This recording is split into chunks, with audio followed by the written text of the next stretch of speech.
Bapa di dalam surga, kami mengucap syukur kepadamu. Engkau yang bertata di atas puji-pujian kami. Engkau yang membentengi kota kami. Engkau yang membungkus kota kami dengan kuasa darah-Mu. Bahkan Engkau Tuhan mentakhirkan akan kota dan bangsa kami Tuhan. Tahirkan Tuhan, tahirkan Tuhan. Apa yang menjadi rencana dan kehendak-Mu biar jadi atas bangsa kami. Biar dunia melihat bahwa bangsa ini menyembah kepada Engkau Tuhan. Satu-satunya yang benar. Satu-satunya nama yang akan menyelamatkan. Kami mengucap syukur kepadamu Tuhan. Dalam nama Tuhan Yesus Kristus. Amin. Shalom saudara-saudara. Saya nggak tahu judulnya, ya simple saja. Kita lihat Efesus 1 ayat 16b sampai 17.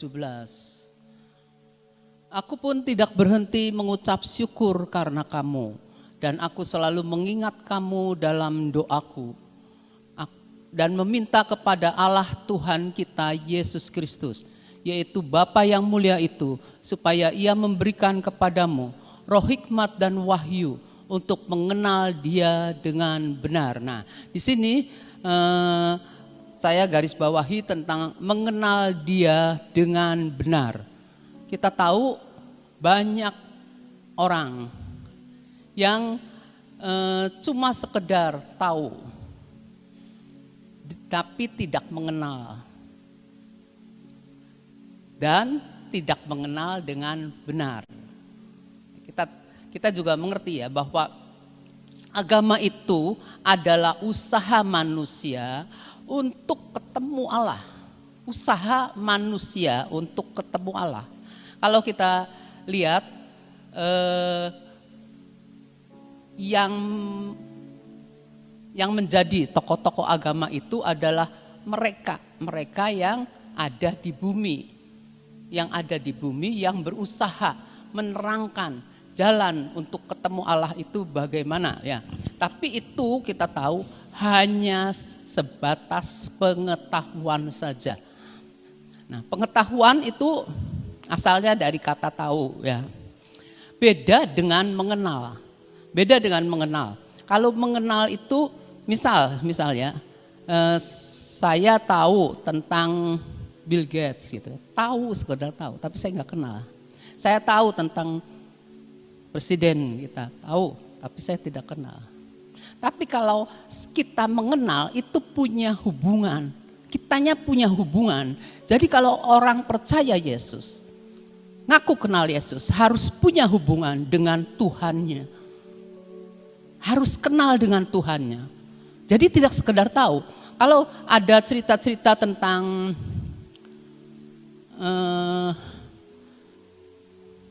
nama-nama di dalam agama gitu ya. Mereka cuma tahu tapi tidak kenal.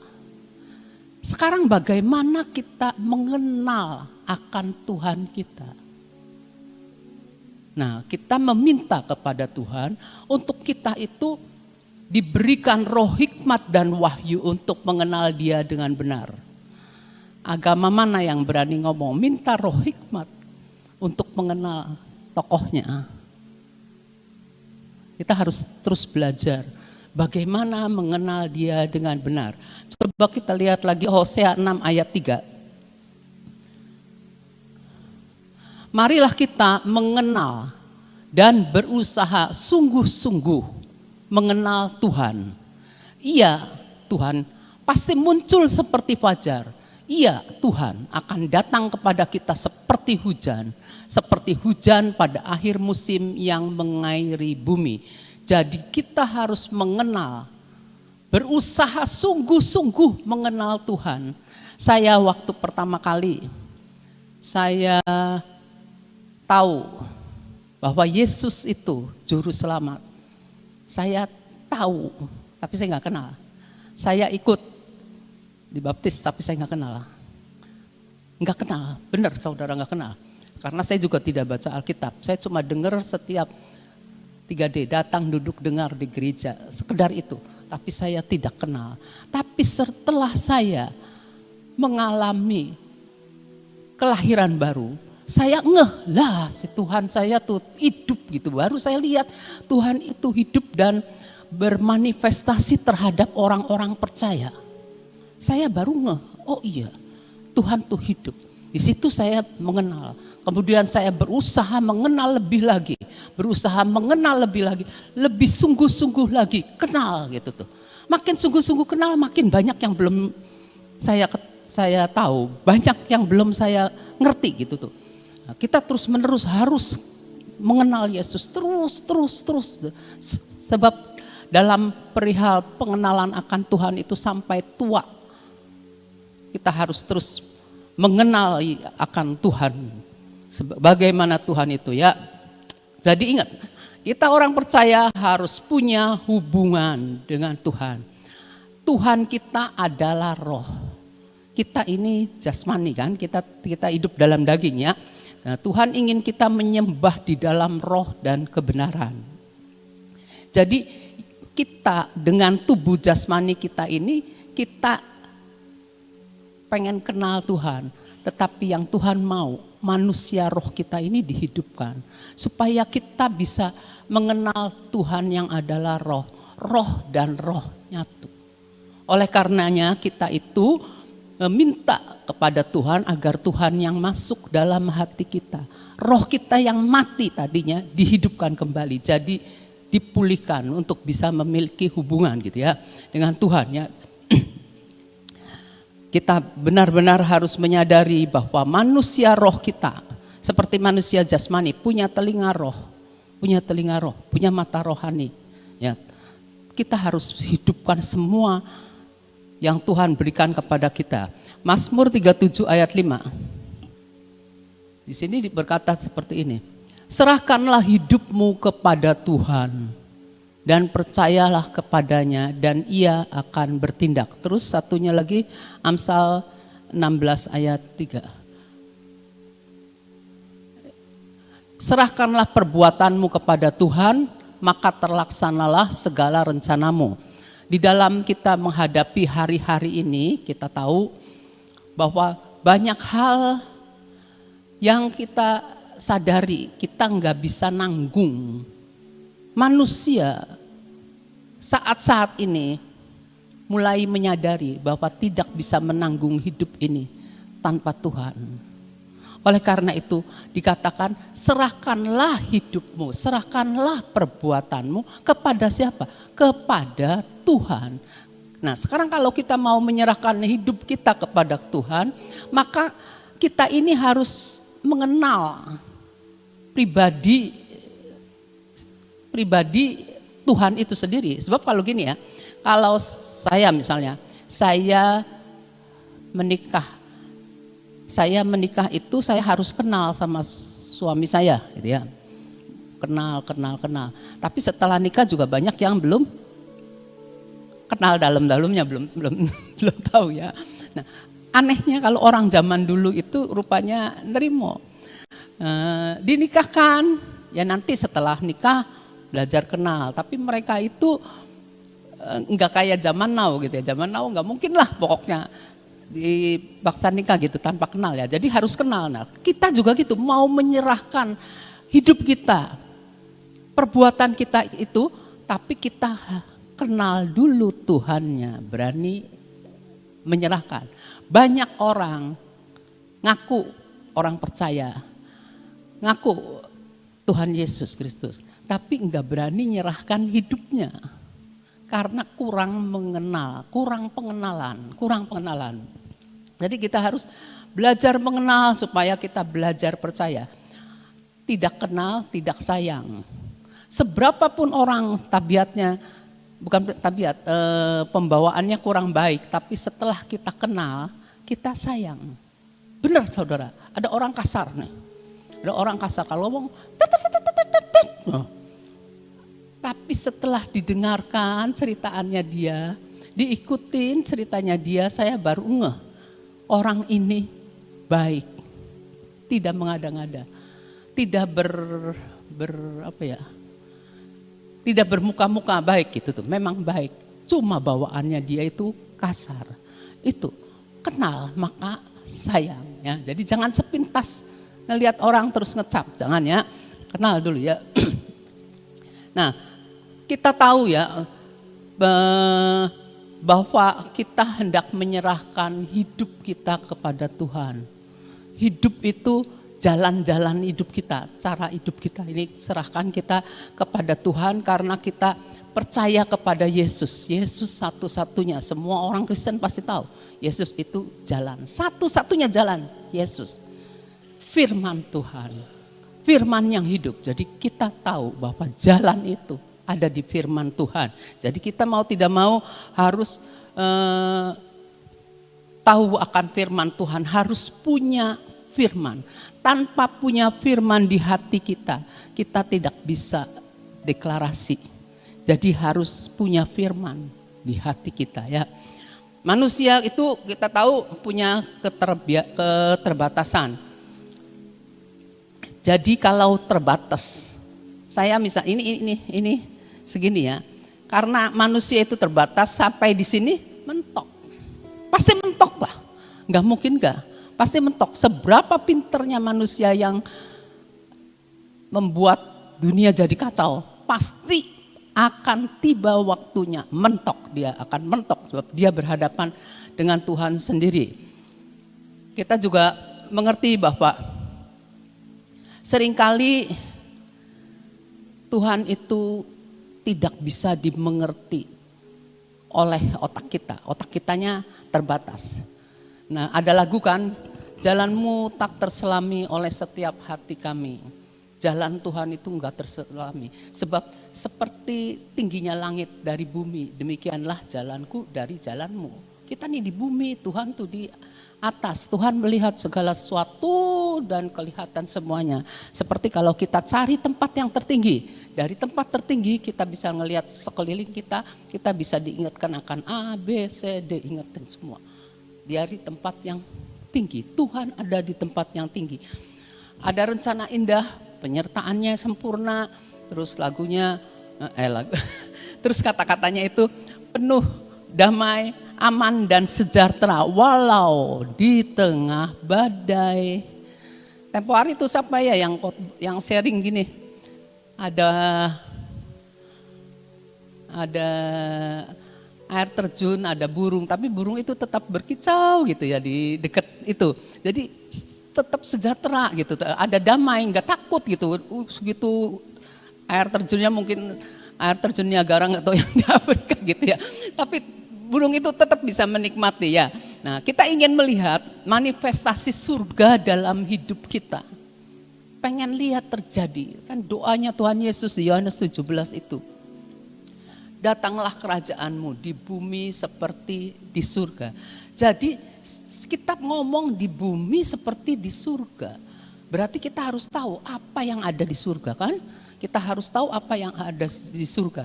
Ketika surga terbuka, kita bisa lihat apa yang Tuhan sediakan di surga untuk kita. Kita bisa memintanya. Kita bisa meminta supaya itu Tuhan itu kita butuh, kita minta. Tapi kita harus bisa melihat. Melihatnya dengan apa? Dengan mata rohani kita, dengan mata iman kita. Jadi kita ini perlu kenal Tuhan dengan benar. Mengenal Tuhan yang adalah roh. Nah, untuk kenal Tuhan yang ada roh, kita ini juga harus mengalami transformasi.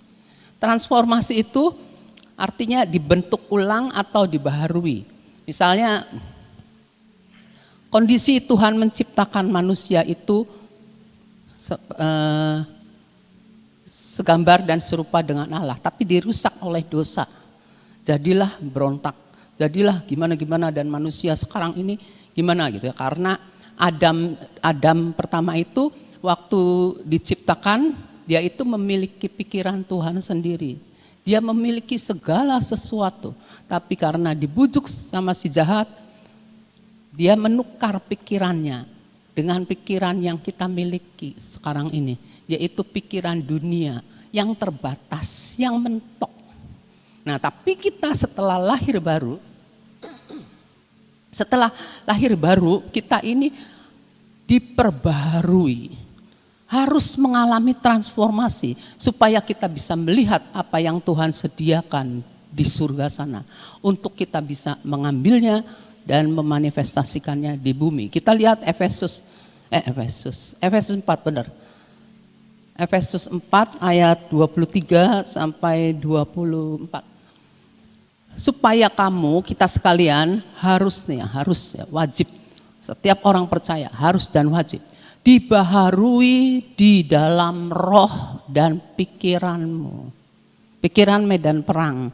Pikiran kita nih udah pikiran yang cuma natural aja, terbatas saja. Pikiran kita ini selalu ngelihat yang fakta, mencernanya yang fakta gitu ya. Terus kontak dengan perasaan kita, mulai takut dan bertindaknya apa? Takut. Jiwa itu terdiri dari pikiran, perasaan, keinginan. Pikirannya jalan, lihat berita, mulai takut. Nah, terus pikirannya ini kontak lagi dengan otomatis terekam di hati, di perasaan. Terus tindakannya, yuk kita pakai triple masker. Istilahnya seperti itu ya. Istilahnya tuh takut, tindakannya otomatis seperti itu ya. Nah, jadi kejatuhan Adam itu membuat kita ini menerima pikiran duniawi yang terbatas. Kalau menerima yang terbatas dengan panca indera kita, maka kita kita hanya dapat melihat yang kelihatan saja. Pikiran kita yang terbatas tidak dapat menerima mujizat. Kalau kita pakai pikiran terus, kayaknya mujizat susah terjadi. Kita nggak melihat keajaiban. Jadi jangan menggunakan pikiran, tetapi kita menggunakan iman kita, percaya akan realita Tuhan kita yang adalah roh. Mengalami realita Tuhan, kata Ibu Iin, mengalami realita Tuhan, maka kita menerima dan melihat suplai yang Tuhan berikan kepada kita. Jadi kita harus berani untuk menyerahkan jalan kita kepada Tuhan. Kalau kita menyerahkan kepada Tuhan, Tuhan saya kepengen ini, gitu ya. Misalnya saya nih akan melakukan ini diserahkan ke Tuhan. Nanti setelah kita serahkan ke Tuhan, Tuhan akan upgrade. Kita jangan langsung ngerjakan gitu ya. Nanti Tuhan akan upgrade. Setelah Tuhan upgrade, maka Tuhan akan kembalikan kepada kita. Dan Tuhan yang akan atur dengan caranya. Walaupun caranya Tuhan nih belum tentu enak. Mungkin membuat kita sakit. Bukan sakit jasmani maksudnya. Enggak enak lah pokoknya, hati enggak enak gitu ya. Aduh Tuhan ini enggak sesuai sama keinginan kita. Mungkin jalannya Tuhan itu berliku. Mungkin jalannya Tuhan itu putar-putar. Tapi ingat, penyertaannya Tuhan.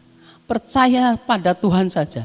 Karena rancangannya penuh damai, aman, sejahtera. Walaupun di tengah badai. Kalau dilihat-lihat gitu ya, kayak Maria dan Yusuf. Ketika Maria hampir dekat melahirkan, sudah ada nubuatan bahwa Bethlehem walaupun kota kecil, di situ akan lahir penebus. Nah, Maria dan Yusuf itu ada Nazaret. Kaligane itu bahasa Indonesia apa ya? Itu ada sensus penduduk ya, ada sensus penduduk. Jadi mau tidak mau pergi ke sana. Semua orang lahirnya karena orangnya asalnya dari Bethlehem ya, ayo balik lagi gitu ya. Nah, balik ke sana untuk sensus penduduk. Cari-cari penginapan enggak ada. Tapi firman Tuhan tetap digenapi, melahirkannya juga digenapi. Dia melahirkan di Bethlehem yang adalah kota kecil, walaupun kota kecil gitu ya. Dan tetap di kandang domba. Jadi kita enggak usah khawatir apa-apa. Belajar menyerahkan kekhawatiran dan ketakutan kita kepada Tuhan. Dia jalan. Itu aja yang saya bisa bagikan. Terima kasih. Tadi diterangkan tentang menyerahkan ya. Menyerahkan itu memang tidaklah sesuatu hal yang mudah. Karena hampir seperti gini, kita lepaskan layangan ya. Layangan bisa naik ke atas tapi benangnya tetap dipegangin ya. Jadi melepas itu tidak semudah kata-kata. Ada seorang pengusaha, ya, pengusaha ini dia mengalami masalah dalam usahanya. Lalu dia ngomong, aku sudah bosan, aku sudah capek untuk masalah yang saya hadapi. Jadi satu-satunya saya semua serahkan ke pengacara. Biar pengacara ini sajalah yang ngurus. Saya nggak mau tahu katanya. Nah, lalu dia menyerahkan memberi kuasa kepada seorang pengacara. Di situ ditulis semua yang diputuskan oleh pengacara itu aku setuju. Ya, sudah. Tapi apa yang dia lakukan? Setiap hari dia telepon sama pengacaranya. Gimana? Kerja kamu gimana? Kamu sudah sampai di mana? Kamu sudah hubungin orang ini belum? Terus jawabannya gimana? Kata pengacara itu, loh Pak, Bapak kan sudah serahin sama saya. Ya nanti saya akan kerjakan sesuai dengan kemampuan saya. Bapak percaya nggak sama saya? Ya percaya, kalau nggak percaya masa aku kasih kuasa sama kamu? Ya sudah Bapak tenang saja, Bapak diam, tunggu lihat hasilnya. Tapi si orang ini tetap tidak bisa. Tiap hari telepon, tiap hari telepon. Akhirnya apa yang terjadi? Pengacara itu ngomong, Pak, kalau Bapak tidak percaya sama saya, cabut aja lagi surat kuasanya. Saya nggak akan mau ngerjain. Saudara, menyerahkan itu tidak mudah. Tapi kita bisa melihat, lah ya orang ini kok kayak gitu sih. Kalau udah serahkan ya serahkan. Tapi ternyata saudara dan saya seringkali melakukan hal itu kepada Tuhan. Ya, Tuhan aku serahkan masalahku kepadamu. Engkau mempunyai rencana, jalanmu bukan jalanku. Setinggi langit dan di bumi seperti Ibu Abigail tadi katakan. Tapi apa yang kita lakukan? Tiap hari kita sembahyang sama Tuhan. Tuhan gimana persoalanku gak selesai-selesai. Besok sembahyang lagi. Tuhan gimana persoalanku gak selesai-selesai. Tuhan ngomong kamunya katanya wis serahkan. Udah aja, gak usah dipikirin. Tapi namanya manusia tetap seperti itu. Kita sekarang bertobat ya. Kalau namanya menyerahkan sama Tuhan, sudah serahkan gelodongan. Pak Yusak sering ngomong, gliding wae lah. Ya. Percaya, pasti Tuhan selesaikan semua masalah dalam hidup kita. Amin. Yuk kita doa. Bapak, kami mengucap syukur untuk hari ini ya Tuhan. Kami boleh menyembah Engkau selama 1 jam. Kami boleh memuji namamu. Kami boleh membesarkan Engkau. Kami boleh mengatakan Tuhan bahwa Engkaulah penyembuh kami. Kami boleh mengatakan Tuhan bahwa pertolongan kami ada di dalam Engkau. Oleh karena itu kami percaya Tuhan. Kami mengangkat tangan menandakan kami menyerah kepadamu. Dan karena kami percaya bahwa Engkau akan menolong kami tepat pada waktunya. Terima kasih Bapak untuk kasih setiamu. Beri kami percaya, beri kami boleh menyerah. Beri kami boleh mempunyai sesuatu penyerahan yang total. Beri kami mengerti tiap-tiap hari untuk dibarui pikiran dan hidup kami. Terima kasih untuk kasih setiamu. Bapak, saat ini kami tetap mau berdoa untuk bangsa dan negara kami Tuhan. Saat ini kami minta di dalam namamu, lawatanmu mulai Engkau kirimkan malaikatmu untuk jiwa-jiwa, lawatan dan tuaian jiwa-jiwa. Bagi setiap bangsa dan negara kami, setiap pulau-pulau yang ada di seluruh Indonesia ini, dari ujung Sabang sampai ujung Merauke, kami minta dalam namamu, dari ujung daripada Sumatera sampai ujung daripada Papua. Tuhan, kami minta lawatan-Mu terjadi ya Tuhan Yesus. Engkaulah Tuhan dan Juru Selamat kami. Engkau kirimkan malaikat-Mu Tuhan, sebelum anak-anak-Mu akan mengunjungi setiap pulau-pulau di seluruh Indonesia. Engkau kirimkan malaikat-Mu, malaikat lawatan, malaikat harve. Engkau turunkan, Engkau kirimkan, Engkau perintahkan ya Tuhan, untuk masuki akan setiap pulau-pulau yang di mana anak-anak-Mu akan datangi Tuhan. Sehingga lawatan, tuaian akan terjadi Tuhan di setiap pulau-pulau di Indonesia. Inilah doa yang kami naikkan di hadapan-Mu. Ini putaran terakhir Tuhan. Ini adalah masa-masa penuaian, masa-masa 2-3 tahun ke depan adalah masa-masa tuaian besar-besaran. Biarlah banyak jiwa yang diselamatkan, banyak jiwa-jiwa Tuhan dari suku apapun juga mendengar Injil yang daripada-Mu. Terima kasih untuk kasih setia-Mu ya Bapa. Saat ini juga kami datang di hadapan-Mu Tuhan. Kami tetap mau berdoa untuk Bapak Presiden kami. Beri kekuatan, beri kesehatan, beri hikmat-Mu untuk dapat mempunyai akal budi yang bijaksana, untuk dapat memimpin bangsa ini sampai garis akhir. Kami tetap mau berdoa untuk penggantinya Tuhan. Kami berdoa saat ini Engkau yang akan mempersiapkan pengganti yang berkenan di hati-Mu. Engkau sendiri akan memeliharakan bangsa kami ya Tuhan. Engkau yang akan memulihkan keadaan bangsa dan negara kami. Engkau pulihkan Indonesia Tuhan, sampai Indonesia menjadi Indonesia yang maju, Indonesia yang berprestasi, Indonesia yang penuh dengan kelimpahan, Indonesia yang penuh Tuhan dengan kenikmatan dan kesuburan yang daripada-Mu.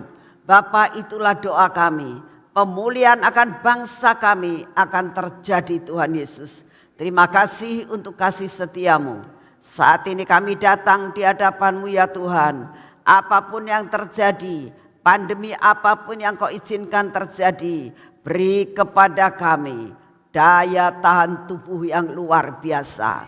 Apapun pandemi yang terjadi, maka pandemi itu tidak bisa mengena tubuh kami. Karena di dalam tubuh kami sudah menerima akan DNA yang dari atas. Bahwa tubuh kami ini menerima akan daya tahan tubuh yang dari surga. Dan saat ini kami datang di hadapan-Mu ya Tuhan. Kami terima akan kekuatan yang baru. Kami menerima akan semua daya tahan tubuh yang dari surga. Di dalam nama Tuhan Yesus kami terima dengan utuh. Masuk dalam hidup kami. Masuk dalam darah kami. Masuk dalam sumsum kami. Masuk dalam tubuh jasmani dan rohani kami. Sehingga kami menjadi kuat dan sehat. Apapun yang Kau izinkan terjadi tidak akan mengena kami. Karena kami, tubuh kami adalah tubuh yang berasal dari surga. Yesus Kristus Tuhan. Terima kasih Bapak. Terima kasih untuk semuanya. Kami percaya kami sudah menerima perlengkapan yang berasal daripada-Mu. Biarpun apa yang terjadi saat ini, kegelapan meliputi akan bumi. Tapi kami tetap percaya ada pelita yang menerangi perjalanan hidup kami. Terima kasih untuk semua. Di dalam nama Tuhan Yesus kami sudah berdoa. Bapak, saat ini kami mau masuk dalam pengurapan. Mari saudara, kita masuk dalam pengurapan. Kita bangkit berdiri. Kita akan mengurapi akan kehidupan kita. Karena kita tahu kita tidak bisa hidup di luar Kristus Yesus Tuhan. Dalam nama Tuhan Yesus, biarlah pengurapan ini masuk dalam hidup kami. Sehingga kami dikuasai oleh roh yang berasal dari surga, yaitu Roh Kudus. Mata kami pun dikuasai, telinga kami pun dikuasai, bibir mulut kami dan hati kami dikuasai oleh kekuasaan yang maha tinggi. Di dalam nama Tuhan Yesus, biarlah semua roh ketidakpercayaan kami dipatahkan. Bapak, hari ini tetap kami akan mengerjakan semua pekerjaan kami. Oleh karena itu kami butuh pengurapan tangan kami Tuhan. Biar apa yang kami kerjakan hari ini tidak ada yang gagal. Semua yang kami kerjakan bersama dengan Engkau akan mendatangkan berkat, akan mendatangkan kelimpahan, akan mendatangkan keberhasilan. Di dalam nama Tuhan Yesus. Biarlah kaki kami Tuhan Kau pimpin supaya kaki kami tidak berjalan pada jalan yang salah Tuhan. Biar apa yang kami jalani adalah berjalan di dalam jalan yang jalur yang benar. Terima kasih untuk semuanya. Hari ini kami bersama dengan Engkau dan kami akan melakukan perkara-perkara yang ajaib. Dalam nama Tuhan Yesus kami terima semua dan semuanya ini. Amin. Selamat pagi, Tuhan memberkati saudara semuanya.